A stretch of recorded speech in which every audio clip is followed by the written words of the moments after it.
Heating effect of electric current. ठीक, इसके पहले 12.1 से लेकर 12.6 तक के तुम्हारे सारे टॉपिक हो गए। एक बार देख लो जाके, फिर से पढ़ लो, फिर समझ लो, एक एक टॉपिक क्लियर किया है। ठीक है, अब topic number 12.7 heating effect of electric current, और बहुत सिंपल है और पूरा एप्लीकेशन बेस्ड है। ये कौन सा है? Application based chapter topic. ये कौन सा टॉपिक है? Application based. कैसा एप्लीकेशन बेस्ड अभी देखते हैं। देखो, we know that a battery, battery क्या होता है? कॉम्बिनेशन ऑफ सेल्स, 2 और मोर देन सेल्स, और ए सेल, एक simple cell, is a source of electrical energy. अगर तुमसे पूछे what is the source of electrical energy? Battery और सेल इन ए सर्किट। ठीक है, द केमिकल रिएक्शन, कौन सा रिएक्शन होता है सेल्स के अंदर? The chemical reaction with in the sale generate the potential difference. क्या जनरेट करता है? Generate potential difference between its two terminals that sets the electrons in the motion to flow the current through the resistor is or a system of resistor connected to the battery। Simple सा कुछ नहीं है connection.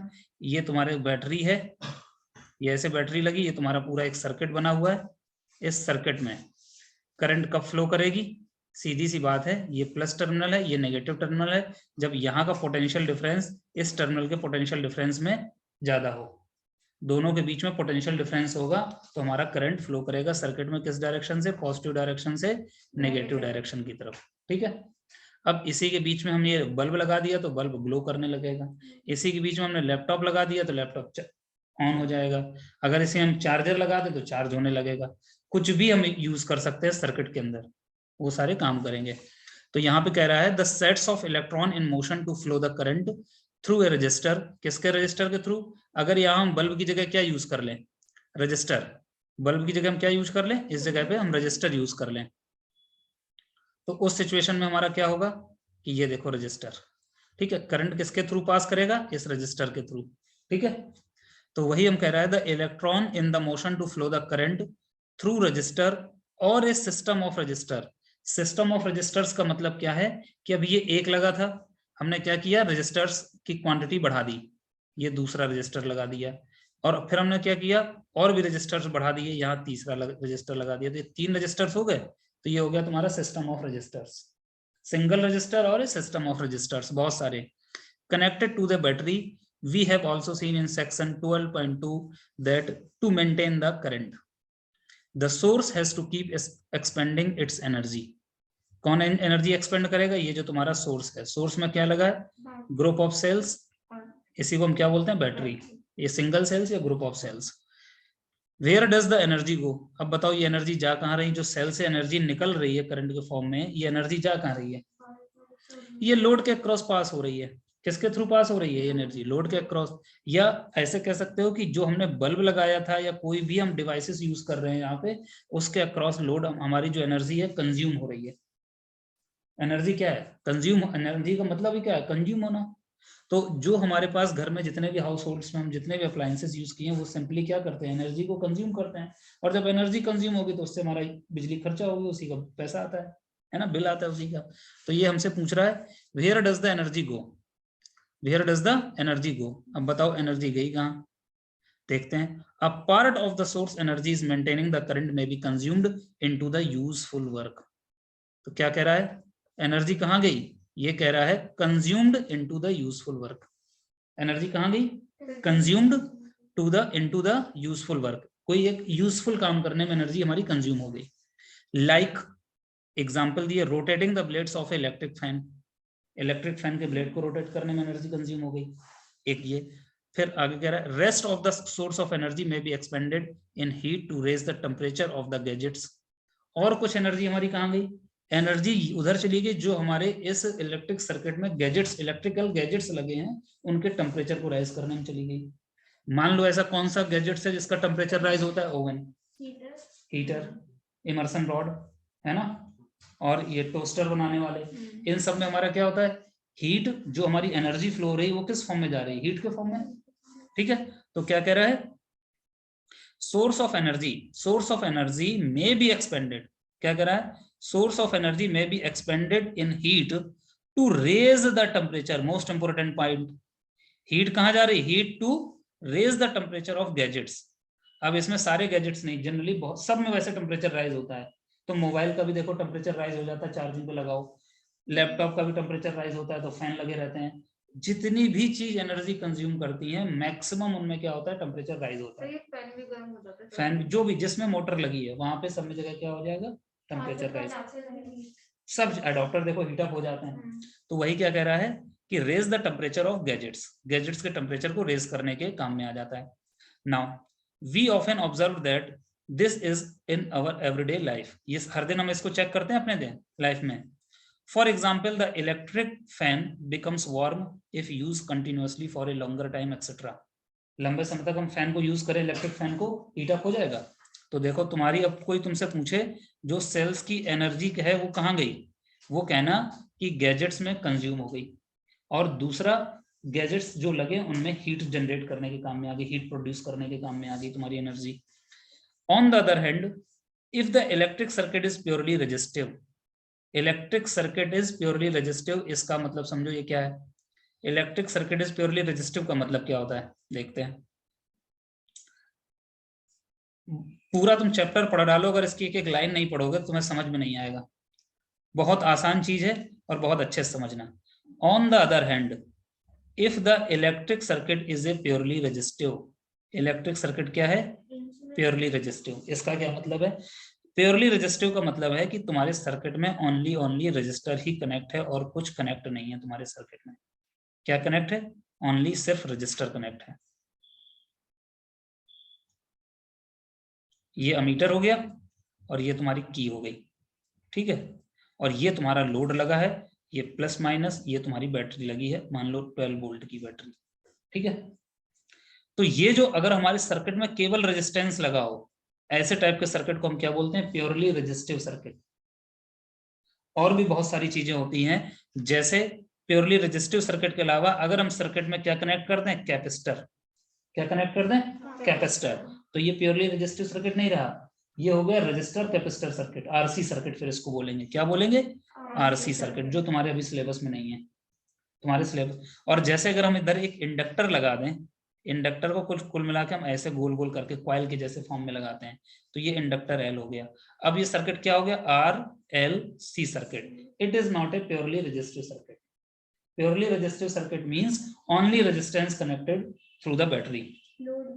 वो उसी resistance को ही तो load बोलते हैं। जो लोड होता है वही तो तुम्हारा रेजिस्टेंस होता है, ठीक है। तो अब प्योरली रजिस्टर क्या हुआ कि हमने सारी चीजें हटा दी, सिर्फ और सिर्फ लोड लगा है। कैसा लोड लगा है, रजिस्टर लोड, जो सिर्फ इलेक्ट्रिसिटी को कंज्यूम करता है। क्या करता है, कंज्यूम करता है, ठीक है। तो रेजिस्टेंस क्या करता है, डायरेक्टली इलेक्ट्रिसिटी को कंज्यूम करता है, और जो भी जिस भी गैजेट्स में होगा उसमें हीट प्रोड्यूस कर देगा रेजिस्टेंस के कारण। क्योंकि रेजिस्टेंस क्या करता है, जो हमारी करंट आ रही है इसके फ्लो को अपोज करता है, और जो चीज अपोज करेगी इलेक्ट्रॉन्स को तो वहां पे क्या होगा, कॉलिजन होगा, हीट प्रोड्यूस होगी।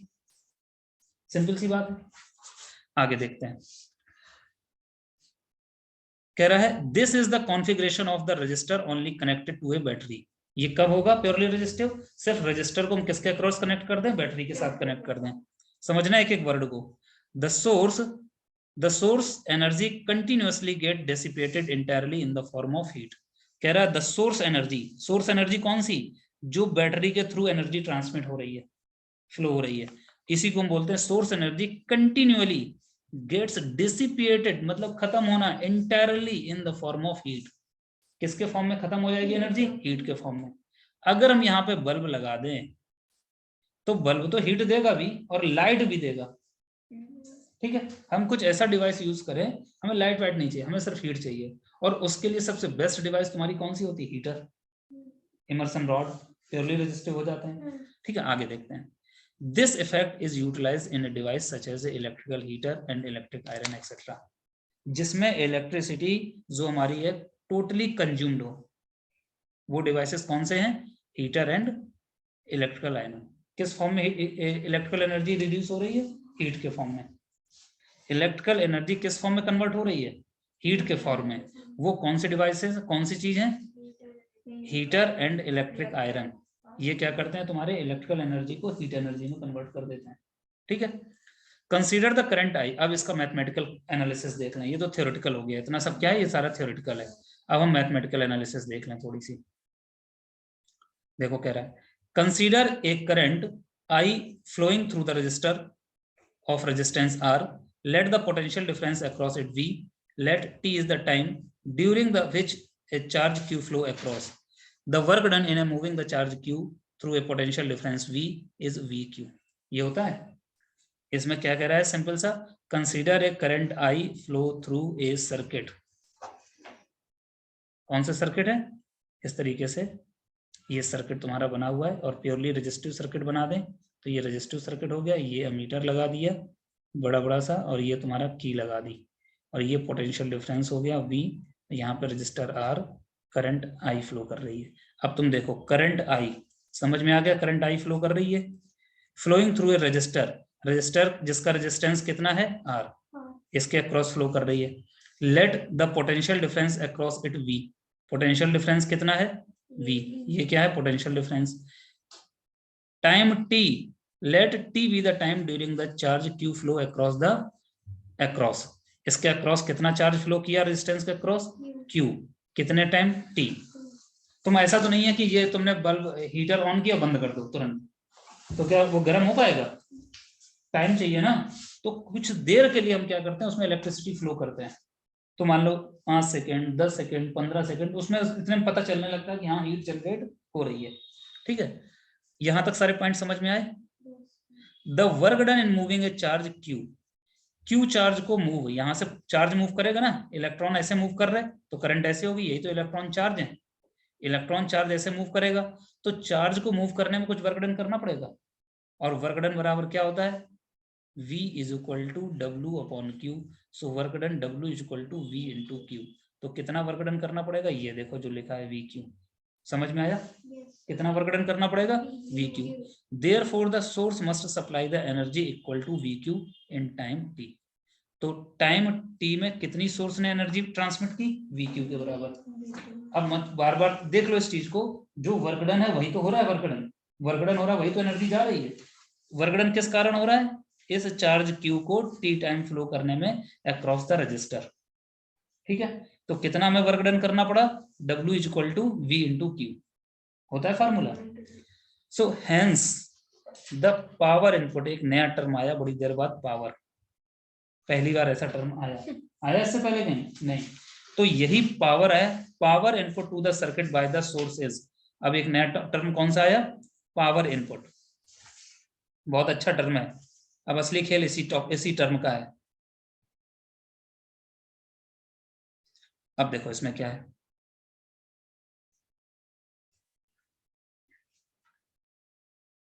देखो यहां पे आया हेंस द पावर इनपुट, कौन सा टर्म आया, power P to the circuit by the source. अब देखो पावर क्या होता है, पावर P बराबर V इंटू आई होता है। क्या होता है, पावर P बराबर V इंटू आई। तो असली खेल यहाँ पे, जो हमने वर्क डन किया था वो कुछ टाइम तो किया था ना, कुछ टाइम तो किया था वर्क डन, तो जितना हमने वर्क डन किया वही तुम्हारा पावर में चला जाता है। क्या होता है, कितनी तुमने पावर दी उसको। तो पावर P बराबर होता है generally P is equal to V into Q upon T, ये और इनका V का प्रोडक्ट। तो V बराबर कितना हो गया, पावर P बराबर V, और Q अपॉन T की वैल्यू क्या होती है, I। सो पावर P बराबर V इंटू आई हो गया। एक नया तुम्हारा फार्मूला बन के आ गया, पावर P बराबर क्या हो गया, V इंटू आई। और the energy supplied to a circuit by the source in time T, कितना हमने टाइम एनर्जी सप्लाई की, T time, is P into T, किसके बराबर होता है, P इंटू टी के। सो दैट इज P की वैल्यू कितनी हो गई, V इंटू आई, और कितने टाइम हमने सप्लाई की एनर्जी, VIT, कितनी की, VIT। क्यों, टाइम का तो इसमें रोल होगा, बिना टाइम के तो कुछ होता ही नहीं है। तो what happens to the energy expended by the source. अब हमसे कह रहा है कि सोर्स से एनर्जी कितनी एक्सपेंड हुई, this energy gets dissipated in resistor as a heat. यही एनर्जी कहाँ जाएगी, रजिस्टर्स के अक्रॉस डेसिपिएट हो जाएगी, खर्चा हो जाएगी, खत्म हो जाएगी, और वो क्या करेगा, रजिस्टर के अक्रॉस हीट प्रोड्यूस करेगा। Thus for a steady current I, the amount of heat, कितनी हीट प्रोड्यूस हो रही, H equal to in time T बराबर H इज इक्वल टू कितनी हो गई, V into I into T. इतनी हीट तुम्हारी जनरेट हो गई किसके अक्रॉस, रजिस्टर के अक्रॉस। ठीक है, तो इसमें एक ये फार्मूला तुम्हारा बन गया, H equal to V I T power P बराबर वी आई टी, और उसको तुम किसी फॉर्म में, नेक्स्ट देखो आगे समझ में आया, थोड़ा बहुत समझ में आया। वर्क डन हमारा था कि जो चार्ज हमारा Q था ना, सोर्स से हमें कहां तक ले जाने के लिए, रजिस्टर्स के अक्रॉस कितना वर्क डन करना पड़ा चार्ज को फ्लो करने के बाद। W बराबर क्या था, वी क्यू, और V बराबर क्या होता है, W अपॉन क्यू। ये हमने पढ़ा था ना, वर्क डन इक्वल टू क्या था, पोटेंशियल डिफरेंस हमारा क्या था, वर्क डन अपॉन चार्ज, तो वहीं से निकला है वर्क डन। अब देखते हैं इसमें, तो यहाँ पे एक टर्म हमारा बन गया H equal to V I T. इसको हम इसमें से समझ सकते हैं, सर्किट में से। Applying Ohm's law, applying Ohm's law in equation 12.5, H equal to क्या निकला था तुम्हारा, देखो H इक्वल टू क्या था, वी आई टी, और H बराबर V की वैल्यू क्या थी, I इंटू आर होती, V बराबर I R into I into T. तो I इंटू आई कितना हो गया, आई स्क्वायर आर टी, ये क्या हो गया, H इज इक्वल टू, हम इसको यहां ना लिख के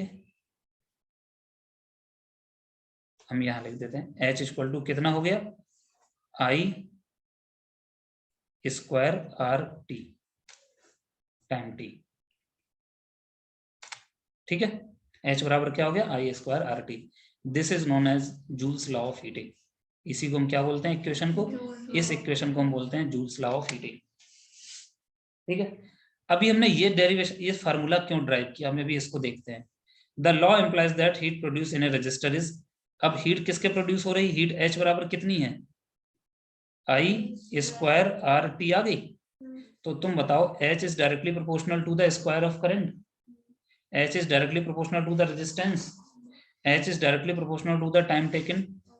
तो क्या कह रहा है यहाँ पे, this implies that heat produced in a resistor is directly proportional to the square of the current for a given resistance, second directly proportional to the resistance for a given circuit current, third directly proportional to the time for which the current flow through the resistor।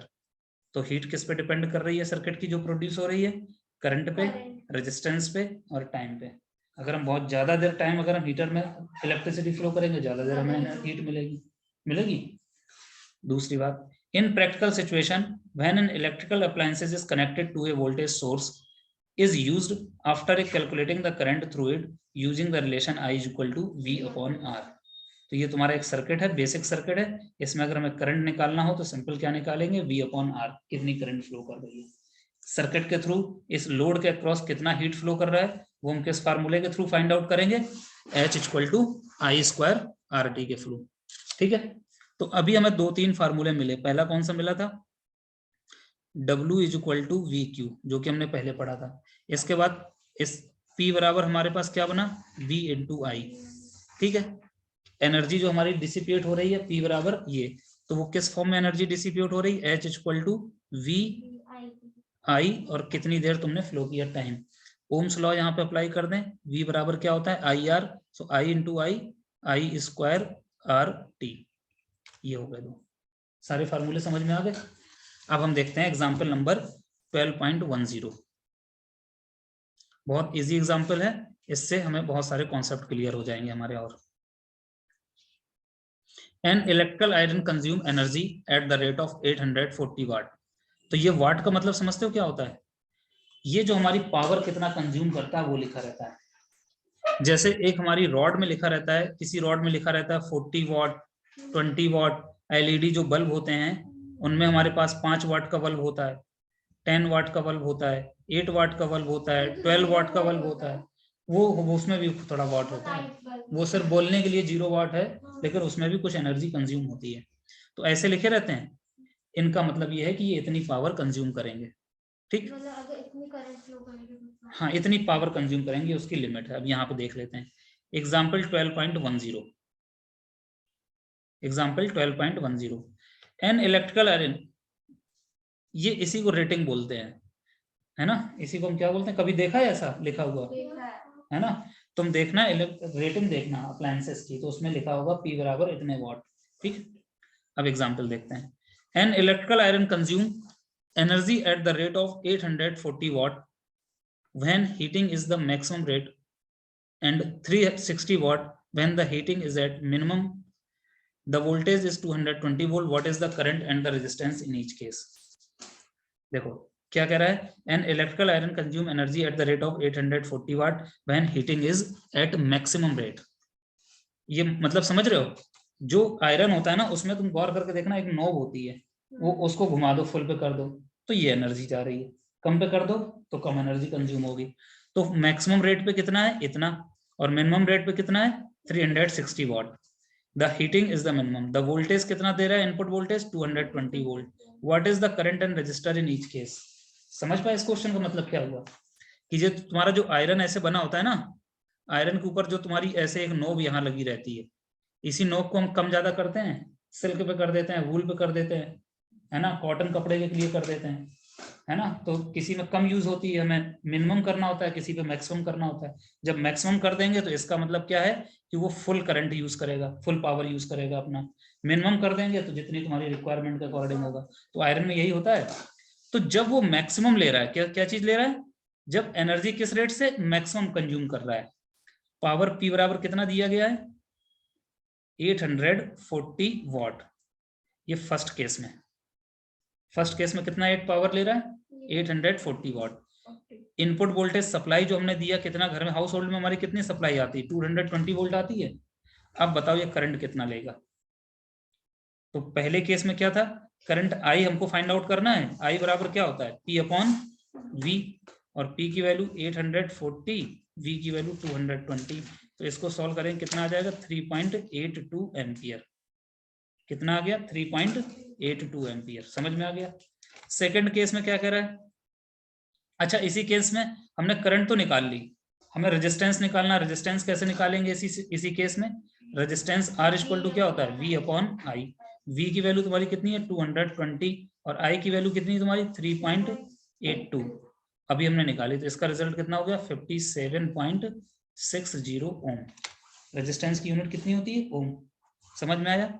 Second देख लो, second में क्या कह रहा है question में, minimum rate पे, minimum पे अब उसकी पावर कितनी है। जब हमने नोब को आयरन का क्या कर दिया, बिल्कुल मिनिमम, ठीक है। जैसे हमें कोई मिनिमम कब करते हैं, किस कंडीशन पे, बहुत लो हीटिंग की रिक्वायरमेंट होती है, तब पावर कितना है, P इक्वल टू 360 वोल्ट, ठीक है। इनपुट सप्लाई हमारी तो वही रहेगी 220 वोल्ट, ठीक। हमको क्या निकालना है, I बराबर क्या होता है, P upon V। Power P is equal to 360 upon 220, 0 इसको काट दिया, कितना आ गया, 1.64 एम्पियर। किसके बराबर हो गया पावर, 1.64 एम्पियर। रेजिस्टेंस कितना आएगा, resistance R equal to V upon I। V is equal to 220 volt, I is equal to 1.64, divide कर दिया, आंसर आ गया 134.15 ओम। 134.15 ओम, ठीक है। समझ में आया क्वेश्चन, आ गया ना समझ में। चलो नेक्स्ट करते हैं, एक बार इसको देख लेना और अच्छे समझ में आ जाएगा। नेक्स्ट एग्जाम्पल 12.11, मतलब इसमें 11 न्यूमेरिकल्स हैं। 11 पे हम पहुंचे तो 11 न्यूमेरिकल्स हैं सारे, ठीक है, कोई थ्योरेटिकल नहीं है वैसा। अब हमसे कह रहा है 100 joule of heat are produced each second in a 4 ohm resistance. कितना 4 ओम रेजिस्टेंस है, कितना रेजिस्टेंस है, 4 ओम, और वो पर सेकंड कितना एनर्जी हीट प्रोड्यूस कर रहा है, 100 joule. Find the potential difference across the register. इसका मतलब, हाँ इसका मतलब सिंपल सा क्या है, हमें क्या निकालना है, potential difference V across the register. जो हमारा रजिस्टर ऐसे लगा है, इसके अक्रॉस हमें क्या निकालना है, पोटेंशियल डिफरेंस ये V। कैसे निकालेंगे, सबसे पहले जो जो हमको गिवन है वो लिख लेते हैं। 100 joule of heat are produced each second. तो H की वैल्यू कितनी दी गई है, हीट वर्क डन है ना, हीट कितना दिया गया है, 100 जूल। हम लोग H की दूसरा, W भी लिख सकते हैं, हाँ पर उसमें फिर टाइम लिखना पड़ेगा। R की वैल्यू कितनी दी गई है, 4 ohm. Find the potential difference, find क्या करना है, V की वैल्यू फाइंड आउट करनी है। V बराबर हमारा क्या होता है, फार्मूला हमारा क्या यूज करेंगे हमने, I. V is equal to I into R. अब तुम्हारे पास देखो आर गिवन है, आई गिवन है क्या, नहीं। तो हमारा टारगेट क्या है, पहले आई फाइंड आउट करना। आई फाइंड आउट कर लें, यहाँ वैल्यू पुट कर देंगे। अब ऐसा देखो कोई फार्मूला तुम्हारे पास हो जो इनसे मैच कर जाए, एच और आई के बीच में रिलेशन बना दे। देखो एच बराबर क्या था, VIP। I square R T था, तो आई स्क्वायर बराबर कितना हो जाएगा, H upon R into T हो जाएगा, H upon R into T. तो आई इज इक्वल टू कितना हो जाएगा, root H upon R T हो जाएगा, root H upon R T. इसमें वैल्यू पुट कर दो सब। एच कितना था 100 जूल, आर की वैल्यू कितनी है 4 ओम, कितने टाइम उसने दिया है, ईच सेकेंड। ये क्या लिखा है, ईच सेकेंड, लड़के भूल जाएंगे सर इसमें टाइम है ही नहीं कहीं, तो ये दिया है each second, T is equal to 1 second, है ना, ये ऐसे छुपा छुपा हुआ था, तो इंटू 1 कर देंगे, तो ये कितना आ जाएगा, रूट 100 डिवाइडेड बाई 4 25। सो आई की वैल्यू हो गई 5 एम्पियर। आई कितनी आ गई 5 एम्पियर। अब हमको क्या फाइंड आउट करना था, वी की वैल्यू क्या निकलेगी तुम्हारी,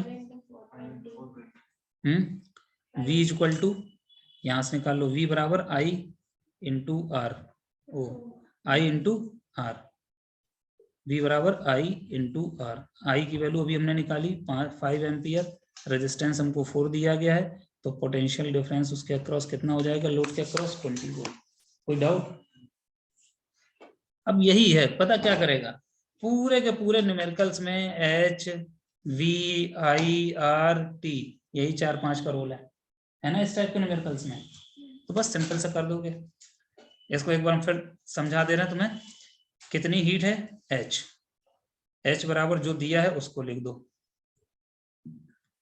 टाइम कितना दिया गया है each second, T is equal to 1 second, ठीक है, रेजिस्टेंस कितना दिया गया है, R is equal to 4 ohm, ठीक दिया गया। इसके बाद हमको फाइंड आउट करना है potential difference, V find out करना है। सिंस वी नो दैट, तुरंत पहले फार्मूला लिखो, P बराबर आई आर, आर मालूम है, I फाइंड आउट करना है। I बराबर कितना होता है, root H upon R T, इसमें वैल्यू पुट कर दिया, तो I की वैल्यू कितनी आ गई 5 एम्पियर। I की वैल्यू उठा के हमने इस फार्मूले में पुट कर दी, so V is equal to 5 into R की वैल्यू कितनी है 4, so V is equal to 20 volt. Unit का हर जगह ध्यान देना, पोटेंशियल डिफरेंस की यूनिट क्या होती है वोल्ट, रेजिस्टेंस की यूनिट क्या होती है ओम, ठीक है, और रेजिस्टिविटी की यूनिट होती है ओम मीटर, ठीक है। नेक्स्ट क्वेश्चन, 11 एग्जांपल्स हो गए। अब देखते हैं practical application of heating of the electric current. ये थ्योरेटिकल है, थोड़ा सा देख लेते हैं। 12.7.1 The generation of heat in a conductor is inevitable consequences of electric circuit. In many cases, it is undesirable as it is convert useful heat electrical energy into a heat energy. किसमें convert कर देता है, electrical energy को heat energy में। In electric circuit, the unavoidable heat can increase the temperature of the component and therefore and their properties. इसका मतलब समझे, जो हमारी हीट अगर टेम्परेचर में लॉस ना हो तो टोटल हीट हमें यूजफुल मिल जाए, लेकिन कुछ हीट हमारी एनर्जी किसमें लॉस हो रही है, हीट के फॉर्म में, तो यही तो तुम्हारे लॉसेस हैं। और जब हीट जनरेट होगा, टेम्परेचर बढ़ेगा, तो रेजिस्टेंस की प्रॉपर्टी चेंज हो जाएगी। अब हो रही उसी को तो हमें मिनिमाइज करना है, जितनी कम से कम हीट हो उतना ही हमारे लिए बेनिफिशियल है, ठीक है। अब जिनके लिए हीट की जरूरत है उनमें तो होना ही चाहिए, है ना, और जिनमें जैसे फैन में हमें हीट की क्या जरूरत है, कंप्यूटर लैपटॉप में हमें हीट की क्या जरूरत है, तो यहाँ एनर्जी लॉस हो जाती है।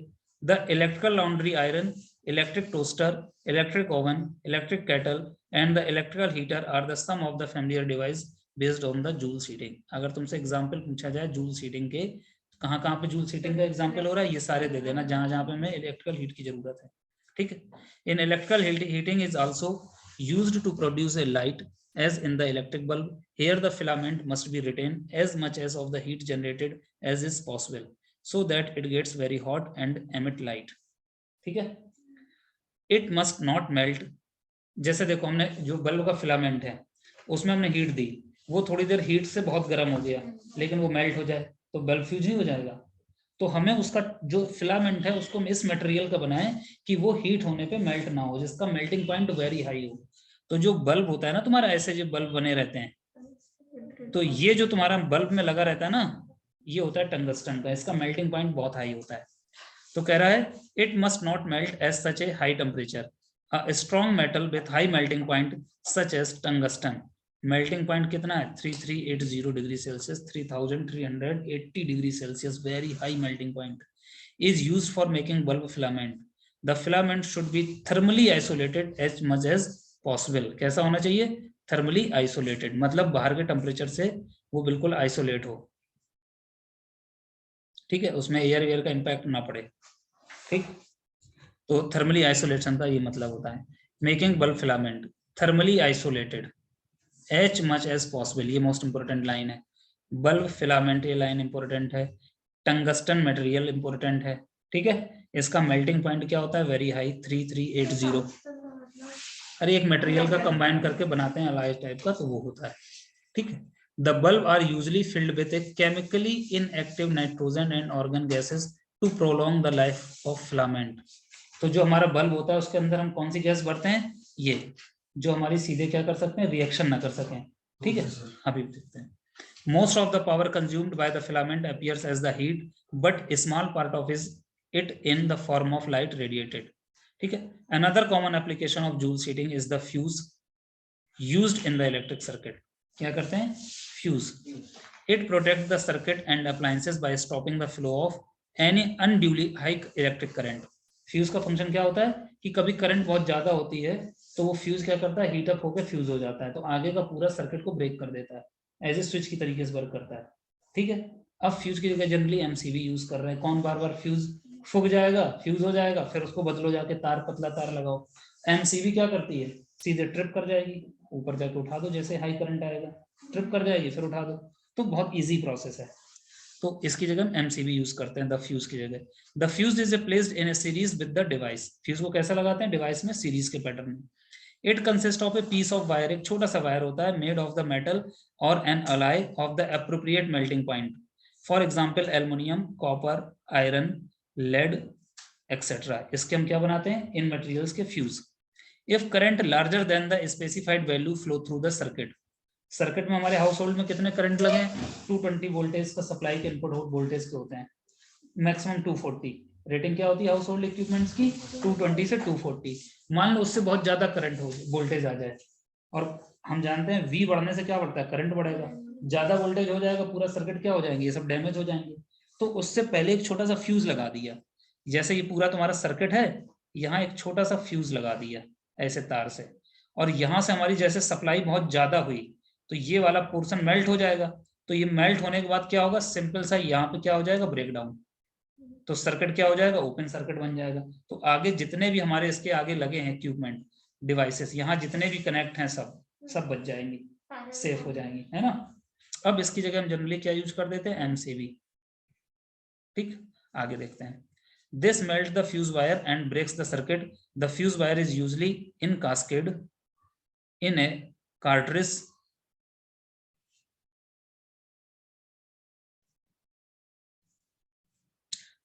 of the porcelain or a similar material with metal end. The fuse used for the domestic purpose are rated as, किस रेटिंग के फ्यूज हम यूज करते हैं? 1 ampere, 2 ampere, 3 ampere, 5 ampere and 10 ampere etc. For an electric iron which consume 1 kilowatt of electrical energy, electric power, when operated at 220 volt, a current of 1000 upon 220 volt, that is 4.54. कितनी current flow करेगी उसके across? 4.54. A will flow in the circuit.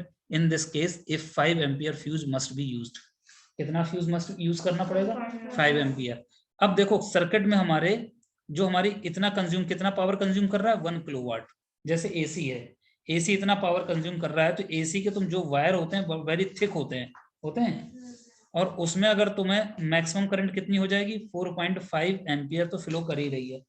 अगर तुम इससे पतला wire यहाँ लगा दोगे, मतलब कम रेटिंग का 1 एम्पियर, 2 एम्पियर, 3 एम्पियर, इस रेटिंग का फ्यूज लगा दोगे तो हर बार फूक जाएगा, सर्किट ओपन कर देगा। तो यहाँ पे हमें जो फ्यूज यूज करना पड़ेगा एटलीस्ट कितनी रेटिंग का, 4.5 से तो ज्यादा ही हो, 5 तक का तो होना ही चाहिए, है ना। तो यहाँ 5 एम्पियर रेटिंग का क्या लगा देंगे, फ्यूज। तो इसका ये मतलब है, ठीक है। आगे देखते हैं।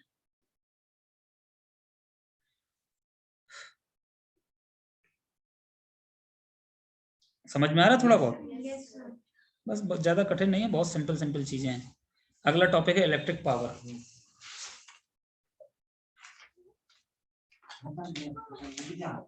रुक जाओ, बस थोड़ा सा और रह गया। इलेक्ट्रिक पावर देखते हैं। You have studied in your earlier class that the rate of doing work is power. This is also a rate of consumption of energy. Rate of power मतलब consumption of energy. Equation 12.21 gives the rate. Rate का मतलब होता है time के respect में, at which electrical energy is dissipated or consumed in an electric circuit. Energy dissipate, निकल रही है और कंज्यूम हो रही है, कुछ भी हो रहा है in a electric circuit. This is also termed as electric power.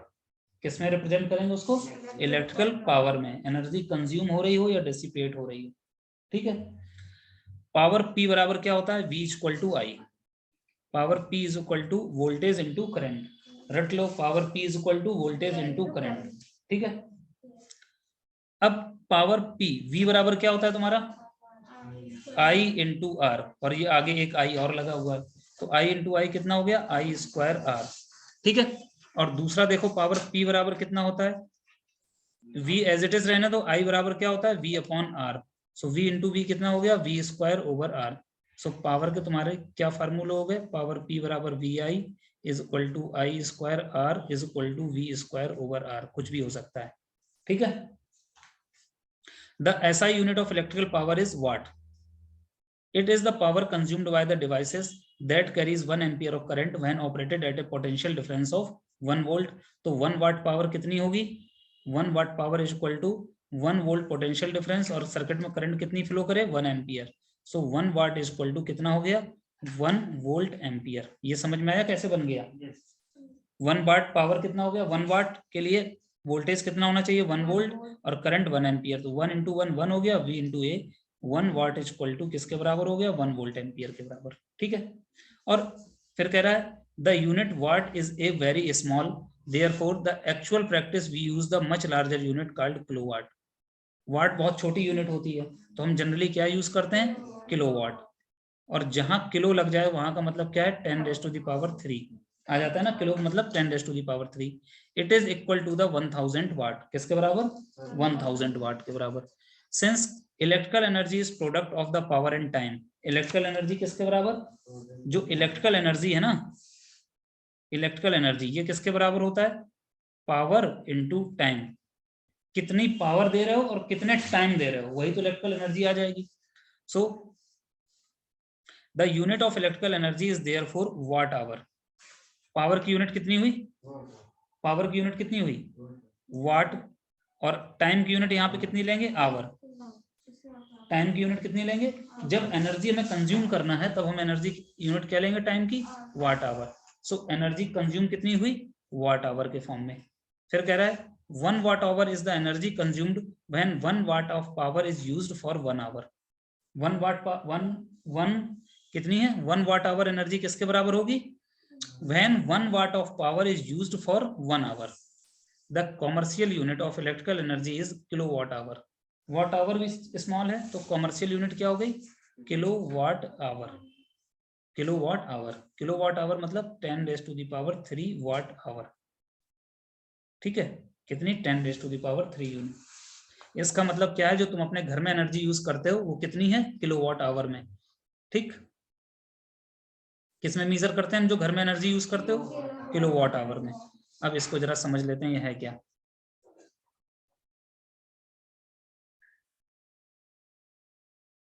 देखो 1 किलोवाट आवर की वैल्यू कितनी होती है, इसको निकालते हैं। 1 kilowatt hour, 1 kilo equal to 1000 watt, और आवर में कितने सेकंड होते हैं, 3600 सेकंड। सो 1 किलोवाट आवर इक्वल टू कितना हो गया, 3.6 into 10 raise to the power 6 watt second, ठीक है। इसी वाट सेकंड को हम क्या बोलते हैं, जूल। तो 3.6 into 10 raise to the power 6 joule. क्या हो गया?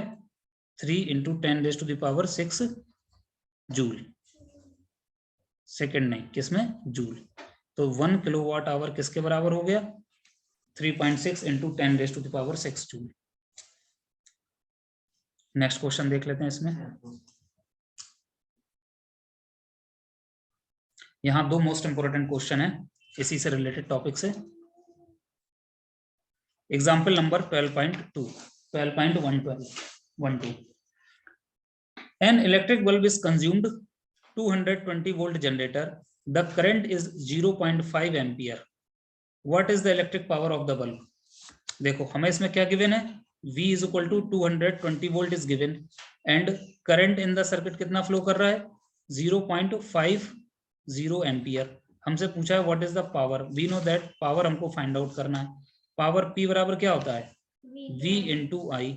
V की value 220, current I is equal to 0.5। तो इसको सॉल्व कर लिया, कितना आ गया? 110 watt. Power P is equal to 110 watt. समझ में आया? Power P is equal to 110 watt. पहला क्वेश्चन आंसर सिंपल। नेक्स्ट देखते हैं। An example 12.13. An electric refrigerator rated 400 watt operates 8 hours a day. What is the cost of energy to operate it for 30 days at 3 rupees per kilowatt hour? अब ये देखो घर वाला practical example है, ठीक है। अब इसमें देखो कितने पावर एनर्जी हमारी कंज्यूम हो रही है। पावर की वैल्यू कितनी दी गई है? P is equal to 400 watt. Power P दिया गया है। टाइम कितना दिया गया है? T is equal to 8 hours per day. एक दिन में हम कितना यूज करते हैं? 8 आवर हम इलेक्ट्रिकल रेफ्रिजरेटर को चलाते हैं। 400 वाट का इलेक्ट्रिकल रेफ्रिजरेटर पर डे 8 घंटे चलता है, ठीक है। What is the cost of energy to operate for 30 days? अगर हम ऐसा 30 दिन चलाएं, कितने दिन? 30 दिन, तो हमारी कुछ यूनिट बनेगी। तो वो और एक यूनिट की कॉस्ट कितनी है? 3 रुपीज। अच्छा, यूनिट समझते हो क्या होता है? 1 यूनिट इज इक्वल टू किसके बराबर होता है? 1 किलोवाट आवर। और एक यूनिट कॉस्ट की रुपीज कितनी इस समय चल रही है? 5 रुपीज, 5.5 रुपीज। कितना है? 5.5 रुपीज। 150 यूनिट तक चलता है 5 रुपए 5 रुपए 50 पैसे पर यूनिट। 150 से 200 यानी 250 तक कितना चलता है? 6.5 रुपए। फिर 250 से ऊपर कितना चला जाता है? 7.5 रुपए। तो अब हमारा टारगेट कितना है कि हम यूनिट निकालने कितनी हो रही है, मतलब कितने किलोवाट आवर एनर्जी हमारी कंज्यूम हो रही है, ठीक है। तो टाइम इक्वल टू इतना दिया है, कितने दिन? 30 दिन। तो टोटल टाइम कितना हो जाएगा? 30 × 8 आवर। तो टोटल आवर मिल जाएंगे। चलो अब देख लेते हैं। Total energy consumed in refrigerator.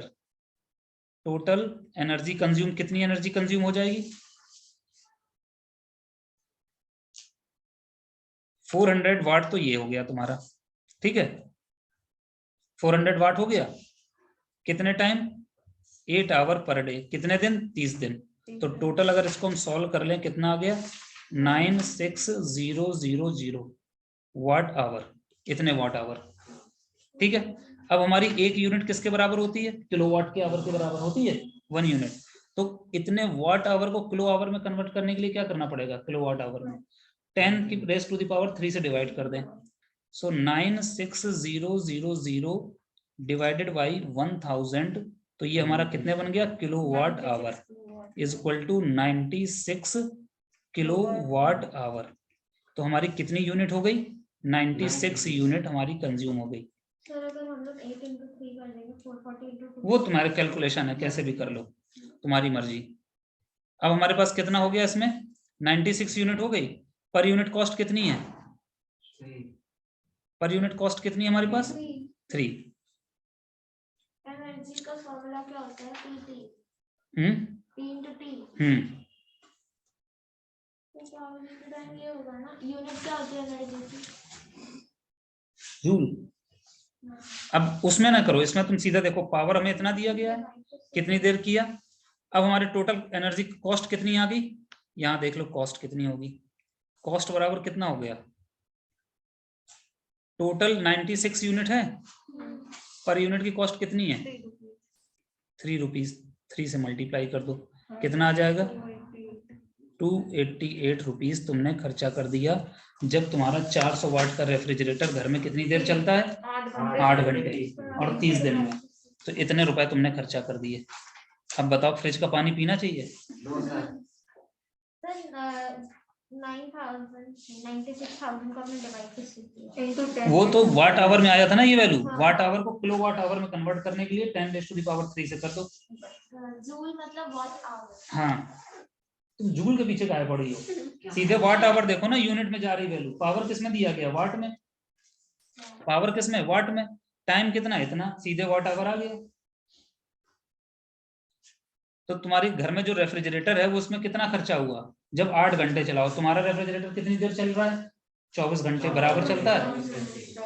अब तुम्हें क्या करना चाहिए? एक्चुअली थोड़ा रेफ्रिजरेटर की वाट आवर कम होगा, 200 का होगा, तो क्या किया करो, रात के 10 बजे जाके बंद कर दो, नहीं होगा खराब। और वो कितनी देर तक चलेगा? सुबह 6 बजे तक बंद रहने दो। 8-10 घंटे उसमें ऑलरेडी कूलिंग का प्रॉपर्टी होती है, ठंडा बना रहेगा, तुम्हारी इतनी लाइट बच जाएगी बिजली बिल में। तो रोज करो, हम रोज यही करते हैं। आगे देखते हैं इसमें। अब चैप्टर ओवर, थोड़ा बहुत समझ में आ गया? 96 किलोवाट आवर। कितना आ गया तुम्हारा? 96। तो टोटल तुम्हारा कितना एनर्जी कंज्यूम हो गया? कितना रुपए कॉस्ट लग गया? 288 रुपए। तो रोज जाके शाम को बंद कर दो, अगर उसको यूज ना हो बंद कर दो। ठीक है, तो आज हम इसको फिर यहीं खत्म करते हैं। ठीक है, चैप्टर ओवर। ठीक।